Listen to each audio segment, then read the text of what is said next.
The envelope was sitting on my kitchen table when I got back from Kelowna, propped against the salt shaker like someone had left it there on purpose. My son-in-law's handwriting on the outside. Inside, a single sheet of paper informing me that the auto repair shop I'd spent 31 years building was now jointly owned by my daughter and him, transferred by power of attorney I'd apparently signed 6 weeks earlier while I was recovering from my hip surgery. I read it twice.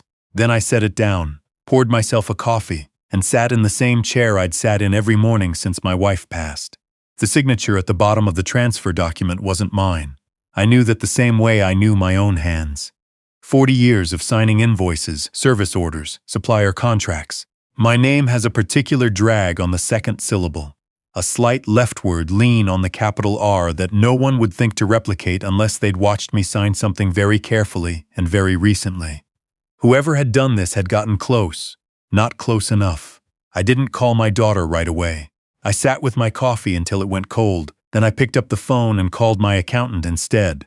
Her name was Priya, and she'd managed my books at Tillman Auto for 11 years. More importantly, she had a law degree she'd never used and a memory like a steel trap. "Stu," she said when she heard my voice, "you just get back? About an hour ago. I need you to come over." She didn't ask why. She was at my door in 40 minutes with her laptop and a look on her face that told me she'd already had a feeling something like this was coming. I showed her the envelope. She read the document twice, the same way I had. "When did you sign a power of attorney?" she said. "I didn't." She looked up at me over her reading glasses. "Okay, then we have a problem and we need to fix it quietly and correctly." She set the paper down. "Tell me everything that happened while you were in the hospital." I'd gone in for a left hip replacement in late October. Routine, the surgeon had said, and it was, mostly, except that my daughter had insisted on being there for the intake paperwork. She'd been so attentive, hovering over the nurses, asking about my medications, making sure the forms were filled out properly. At the time, I'd thought it was grief finally showing up in a useful way. Her mother had died 18 months before, and my daughter had spent most of that time not showing up at all. My son-in-law had come by twice during my 3-day stay. He'd brought flowers the first time, Tim Hortons the second. He'd been warm, almost deferential, nothing like the man who'd spent most of our relationship treating my shop like a piggy bank he was waiting to crack open. His name was Derek, and he had owed money to more people than I could count for longer than I could remember. Twice in 3 years he'd borrowed against my daughter's salary to cover debts she didn't know the full scope of. I knew because she'd come to me crying both times, and both times I'd helped her without telling her. I suspected her husband was the problem and not bad luck. I was 63 years old. I'd spent 31 years building Tillman Auto from a 2-bay garage on Dougal Avenue to a 12-bay operation with 8 full-time mechanics and a loyal customer base that had followed me through 2 recessions and a pandemic. The shop was worth somewhere in the neighborhood of $600,000, maybe more, depending on the real estate. I had no intention of letting Derek Howell get his hands on any of it. Priya spent 2 hours going through everything I'd kept. I was methodical by nature, the kind of man who kept every receipt and filed every document in labeled folders in a fireproof cabinet in the basement. 31 years of paper. She found what she was looking for in the November file, a duplicate statement from my business notary, a woman named Mrs. Chartrand who had handled every legal document for Tillman Auto since 2007. Mrs. Chartrand had not notarized any power of attorney document for me in October or November. She had not seen me since the previous spring when I'd updated my supplier agreements. "Someone forged your signature and found another notary," Priya said. "Or forged the notarization too," she nodded slowly. "Either way, this is fraud. I already knew that. What I needed to know was how to prove it in a way that left no room for confusion and how to protect what remained of my business before they moved again." "How much do you know about what Derek owes?" Priya asked. "Enough to know it's bad. Not enough to know exactly how bad. I can find out." She folded her laptop. "Give me a few days. And Stu, don't call your daughter yet." I didn't want to call my daughter. That conversation had been sitting at the back of my throat for 6 weeks, and I still wasn't ready for it. I spent the next 3 days doing 2 things simultaneously. Going to work at the shop as though nothing had changed, and quietly moving. I had a business lawyer in Windsor named Frank Okafor, who had handled my incorporation and my lease agreements, and who I trusted the way you trust a man who has never once given you a reason not to. I drove to his office on Tuesday morning and spread the documents across his desk and watched his expression go from neutral to controlled fury over the course of about 4 minutes. The transfer document lists your daughter and her husband as co-owners, he said. That means they can try to list the business or access its accounts if they move quickly. Can they access the accounts now? Not without additional steps, but we should act before they take those steps. He pulled out a notepad. Here's what we're going to do. Over the next 72 hours, Frank filed an emergency application with the Ontario Superior Court to freeze the fraudulent transfer pending investigation. He also contacted the Law Society to flag the notary listed on the document, a name I didn't recognize, someone who had apparently certified my signature from a parking lot in Leamington. At the same time, I made calls I should have made a year ago. I moved my business accounts to a new institution under a restructured sole proprietorship. I transferred my personal savings into a separate trust account Frank set up. Everything except enough to cover normal monthly expenses. I documented every asset in the shop, every tool, every piece of diagnostic equipment, the alignment rack I'd spent $40,000 on in 2019, photographed everything, serial numbers, purchase dates. On Thursday evening, Priya called. Derek owes $420,000, she said. At least that's what I can piece together from court filings and public records. A line of credit with Scotiabank that's maxed. 2 civil judgments from suppliers he stiffed. A 3rd judgment from a former business partner, and something with a private lender I can't get the full details on, but the interest rate they're charging is not legal. I sat down. My daughter knows about this? She knows some of it. She doesn't know most of it. There's a second bank account she doesn't have access to where he's been routing most of the debt. A pause. He told her the debt was $160,000. The real number is almost 3 times that. The shop was the lifeboat. He'd been watching it the same way a drowning man watches a passing boat. He was never going to fix it, I said. It wasn't a question. No, Priya said. He was going to take what he could and restructure whatever was left. I thought about my daughter. She was 34 years old and had her mother's eyes and her mother's way of trusting people she should have walked away from. She had also stood in my kitchen 8 months ago and told me the shop would be better off with younger blood running it, which at the time I'd thought was Derek talking through her mouth. Now I wasn't sure how much of it had been her own thinking. That uncertainty was the hardest part to sit with. I opened the recording app I'd downloaded the previous spring, during a dispute with a parts supplier. Simple interface, nothing fancy. In Ontario, you can record a conversation you're a participant in. I'd asked Frank to confirm that before I did anything else. I called my daughter. She answered on the second ring, and I could tell immediately from the slight catch in her voice that she'd been waiting for this. Dad, you're back. Got in Sunday. How are you? Good, fine. A pause. Derek and I have been meaning to come by. We wanted to talk to you about the shop. Funny you mentioned that, I said. I found some paperwork on my table when I got home. Silence. The transfer document, I said, with my signature on it. More silence. Then her voice quieter. Dad, we were trying to help. The way you've been since Mom died, and then the surgery, we thought. Derek thought it made sense to have something in place in case you weren't able to manage things. Derek thought. There it was. And the signature? I said. I was in the hospital when that was supposedly signed. You were on medication. You might not remember. I didn't sign it. I kept my voice level. You know I didn't sign it. She didn't say anything for a long moment. Then I heard Derek's voice in the background, low and insistent, and I heard her say something back to him that I couldn't make out. We should talk in person, Dad. We will, I said, but I want you to know something first. I'm back. The hip is fine. My mind is fine. And anything that was moved without my knowledge is going to be moved back. I ended the call and immediately sent the recording to Frank's secure email. The next morning I drove to the shop. Everything looked the same on the surface.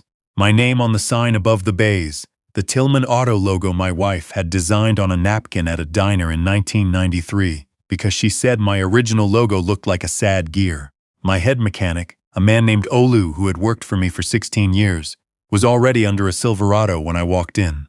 He slid out when he heard my boots, Boss, good to have you back. He stood and wiped his hands. Couple things you should know. Derek had come by twice while I was in Kelowna. He'd told Olu he was doing some administrative review and asked to see the supplier contracts and the service bay scheduling records. Olu had given him the scheduling records because he hadn't known better, but he'd held back the contracts because something felt off about the way Derek was asking. You did right, I said. Don't give him anything else. Olu nodded.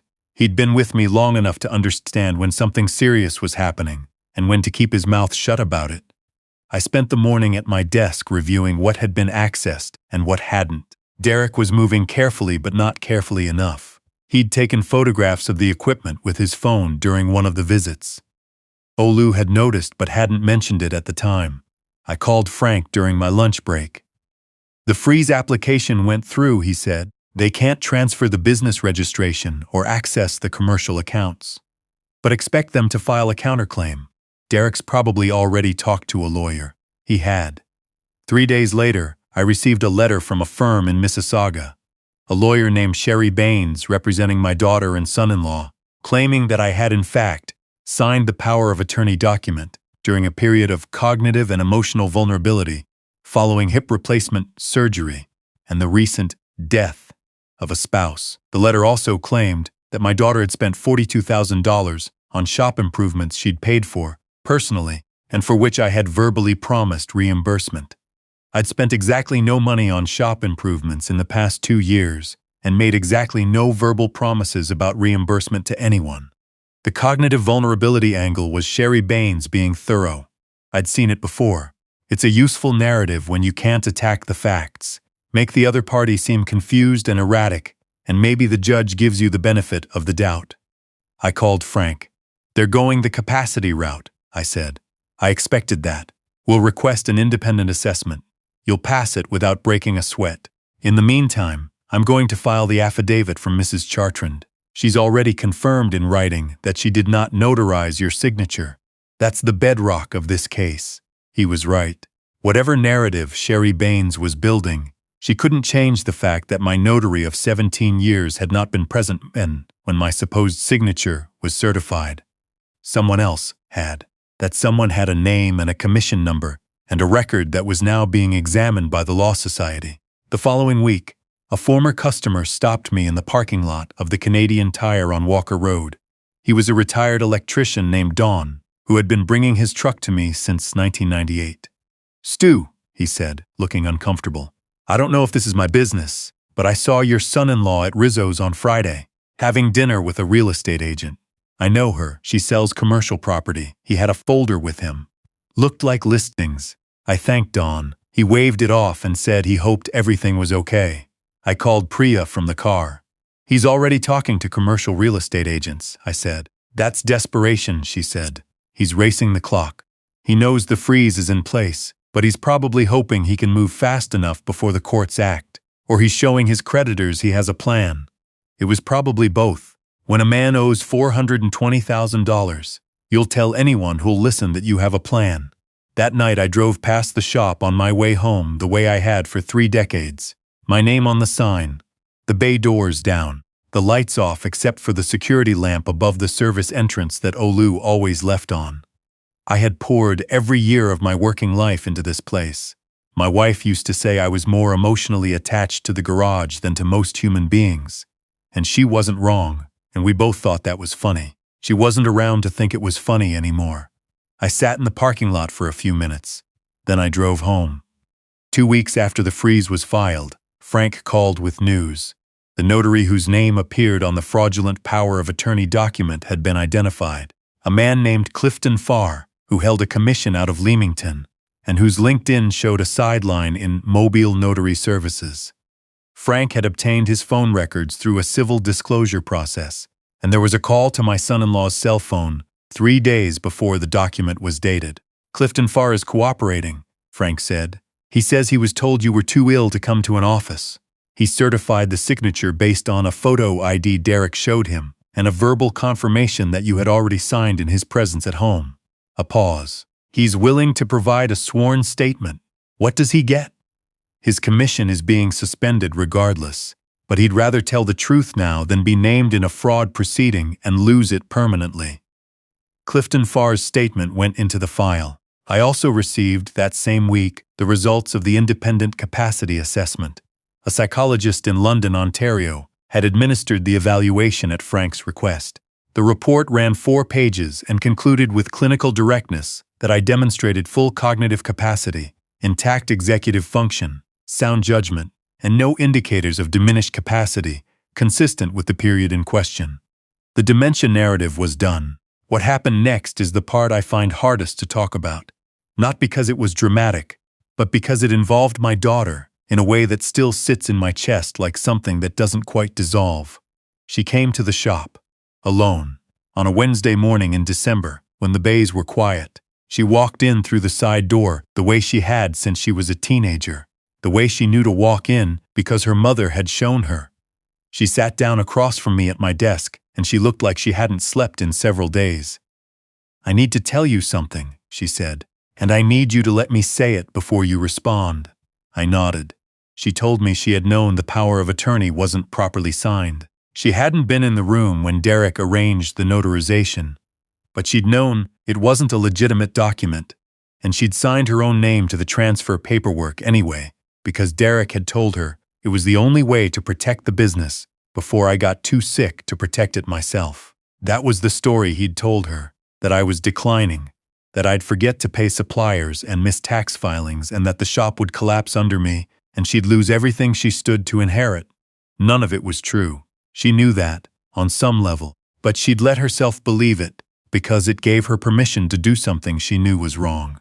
"He told me you wouldn't notice," she said, "or that by the time you did, it would be handled and you'd understand. And the $42,000 in improvements?" She shook her head. "I don't know where he got that number. We've spent maybe $3,000 or $4,000 on things for the shop over the years. Random stuff. He told me to say 42 because it sounded specific enough to be credible." I looked at my daughter for a long time. The eyes that were her mother's eyes. The way she held her hands in her lap when she was trying not to cry. The same gesture her mother had used. "Why are you telling me this?" I said. "Because Derek told me this morning that if it goes to trial, he's going to say I was the one who initiated everything, that I pushed for it, that he was just helping me." She swallowed. "I have 2 kids, Dad. I can't go to prison." I thought about my grandchildren, a girl of 8 and a boy of 6 who came to the shop on Saturdays and tried to hand tools to Olu and called me Grandpa Stu. "You need to call a lawyer," I said. "Not Sherry Baines. Your own lawyer. Today, I know. Tell them everything you told me. Be honest about what you knew and when you knew it. That's the only path that makes sense for you now." She started to cry quietly, and I didn't move to comfort her. Not because I didn't want to, because some things have to be carried by the person who created them, and I'd spent too many years softening consequences for people I loved and watching it change nothing. She wiped her face and stood up. "I'm sorry, Dad," she said. "I'm really sorry." "I know you are," I said. "Go call a lawyer." She left through the side door. I sat at my desk for a long time after she was gone. The following weeks moved in the slow way legal processes do. Sherry Baines withdrew as counsel for Derek once it became clear her client's interests and my daughter's interests had diverged. Derek hired a new lawyer. My daughter hired her own, a woman who specialized in financial fraud cases and who, within 10 days of being retained, had negotiated the beginning of a cooperation agreement with the Crown Attorney's Office. The Crown was interested. Fraud over $5,000, forgery of a legal document, procurement of a fraudulent notarization. 3 charges against Derek, 2 of which carried potential prison time. My daughter's lawyer was working toward a diversion arrangement in exchange for her full cooperation and testimony. Frank updated me every few days. I kept going to work. Olu kept the bays running. We had a good December, lots of pre-winter service calls. On a Thursday in January, Derek made a mistake that felt almost scripted. He drove to the shop at 7 in the morning, before Olu arrived, and found me unlocking the bay doors. He'd been drinking, or hadn't slept, or both. His face was the face of a man who had run out of strategies. He told me I had destroyed his life, that I had set him up, left those documents out deliberately, arranged the whole thing to make him fail. I let him talk. The whole time, I was aware of the small voice recorder clipped inside my jacket pocket. the same recorder I'd been carrying for 8 weeks, Ontario law. One-party consent. When he finally ran out of things to say, I looked at him. "Derek," I said, "the documents were just documents. They were on my desk because that's where I keep documents. What you chose to do with them was your decision, not mine." He said something I won't repeat. Then he got in his truck and drove away. I called Frank from the parking lot. He told me to email him the audio file that afternoon, which I did. 2 weeks later, Derek's lawyer filed a request to have the recording excluded on the basis that it was obtained in a manipulative and calculated manner. The judge reviewed the request and denied it. What I had done was legal. What Derek had said was his own choice. The preliminary hearing was in March. The courtroom was on the 3rd floor of the Windsor Courthouse on McDougal Street, the same building where I had once appeared as a small business witness in a civil dispute involving a supplier who had sold me defective brake components. 31 years of running a business will get you into a courtroom eventually. Frank handled our side. The Crown presented the fraud charges. Derek sat with his new lawyer, looking like a man who had stopped sleeping. My daughter sat in the gallery. She didn't look at him. The forensic document examiner testified that the signature on the power of attorney showed measurable inconsistency with my known signature samples, including variations in pen pressure, letter spacing, and the specific formation of my capital letters that were not present in any authentic document they had reviewed. Clifton Farr testified. He described the circumstances of the notarization, the photograph on the phone, the verbal assurances, the details that didn't add up but that he'd let himself overlook because the couple had seemed credible and stressed, and he'd told himself it was fine. My daughter testified pursuant to her cooperation agreement. She was composed. She answered every question directly and did not hedge or deflect. When asked if she knew the signature on the document was not her father's, she said yes. When asked why she had proceeded anyway, she said she'd believed her husband and had been afraid of what would happen if she didn't. When it was my turn, I walked to the stand and answered every question I was asked. I kept my answers short and precise. I did not look at Derek except when a question required me to reference him directly. The Crown played the recording from the parking lot. Derek's voice came through the courtroom speaker system with the particular hollow clarity of an early morning in winter. Accusatory, unraveling. His own words. His lawyer's cross-examination lasted 11 minutes. He suggested I had engineered the entire situation to entrap his client. The judge looked at me steadily when I answered. "I went to Kelowna," I said. "I came home. I found paperwork on my table that contained a signature I had not made. Everything that happened after that was in response to what had already been done to me." The judge asked me whether I was seeking restitution. I told her yes. Full restoration of the business transfer, reimbursement of legal costs, and compensation for the equipment access and documentation that had been compromised. The deliberation took 3 hours. I sat in the hallway with Frank and drank terrible coffee from the machine near the stairwell. We didn't talk much. We'd covered everything. The verdict was delivered at 4:15 in the afternoon. Forgery, guilty. Fraud over $5,000, guilty. Procurement of a fraudulent notarization, guilty. The sentence was 2.5 years at the Thunder Bay District Jail facility, plus a 5-year supervised probation and full financial restitution. The judge noted in her remarks that the deliberate targeting of a family member's business during a period of health vulnerability warranted a firm response. Derek did not react visibly when the sentence was read. He looked like a man who had already absorbed the worst possible news and was just waiting for the room to confirm it. My daughter sat with her hands in her lap and did not look at him once. After the courthouse emptied, Frank and I stood on McDougal Street in the January cold. He shook my hand. "That's the cleanest fraud case I've seen go this well," he said. "The documentation made it airtight. 31 years of keeping records," I said. "Turns out that's useful for more than tax season." He laughed. I shook his hand again and walked to my truck. My daughter was waiting by her car at the other end of the lot. She was wearing her mother's old winter jacket, a navy wool thing from Sears that she'd taken from the house after the funeral.